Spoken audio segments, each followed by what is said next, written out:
په دې فیسبوکونو دا مناظرې هم ډېرې زیاتې دي بس په معمولي خبرې مناظرې خدای ته وګوره یو سوال بل دا کوم دی خپلو مولیانو ته هم کوم دی پردو ته هم کوم چې د الله د رضا لپاره هغه مغلقې مسلې چې په هغې د عوام د سره په یو ګنټه چې ورته تقریر کې بیا هم پې نه پوهېږي نو ولې په دې فیسبوک نه مناظرې شیر کوئ او هغه مغلق مسایل تاسو وایئ چې په هغې باندې د قوم په ذهنونو کې هغه شبهات او شکوک پیدا شو توبې وباسئ موږ لګیا یو یاره پنجپیریانو پسې مونږ نه کېږي پنجپیریان اب اوس لګیا وي دیوبندیانو پسې دغه مونږ پسې مونږ نه کېږي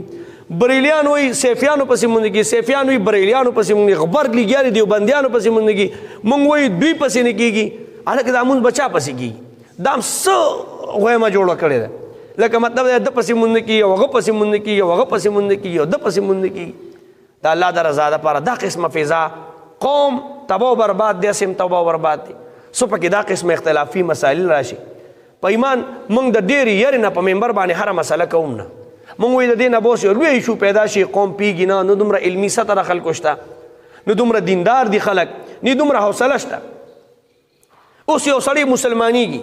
او هغه راشي په ایمان ووایه نو هغه به وایي چې زه څنګه مسلمان شم زه پنجپیري مسلمان شم که زه دیوبندي مسلمان شم که زه بریلي مسلمان شم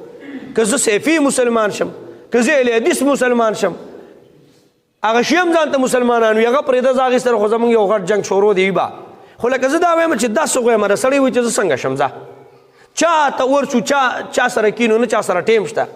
نه زموږ او ستاسو په جوماتونو او مدرسو کې دومره ځای شته چې دا خلک ځان ته کیني او دوی یو په یو نه دې خلکو سره دومره ټیم شته د خدای د رضا لپاره هر څوک چې دا قصې کوي د الله د رضا لپاره دا نه کوي او زما عوامو ته درخواست دی چې داسې قسمه خلک اله سره اورئ مو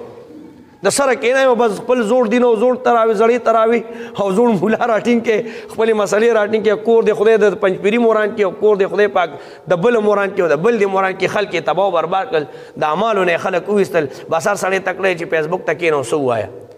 او بیا په دې فیسبوک باندې چې کوم دا جدید خلک راځي برای کرم دا مورې بس د خپل امام د خپل علاقې زمونږ د دې علاقو خپل مشران شته الحمدلله شیخ الحدیث مولانا محمد ادریس صاحب مفتی عبدالله شاه صاحب په دې علاقه کې مونږ د هغې شاګردان او خادمانو خدمت کو او الحمدلله په خوانه زمونږ یو نسبت را روان دي بس همدغه راټینګ کې او چې کوم مولا داسې قسمه خبرې کولې د سره په فیسبوک هم مورې موله شیرینګ ورکوي او چې کوم ځای کې ورته ناست یا راپاسې دي خبرې هم مورې ځکه چې خلک ورته ني که نه دی د لیګي که نه دی به چا ته تقریرونه کوي خو مونږ نه یې د عوامو څه د عوامو دا مولیان لیوني کړه او د مولیانو د عوام لیوني کړه نو انشاءالله د ټولو شیزونو نه به ځان ساتو الله پاک دې د عمل کو توفیق نصیب هذا واخر دعوان الحمدلله رب العالمین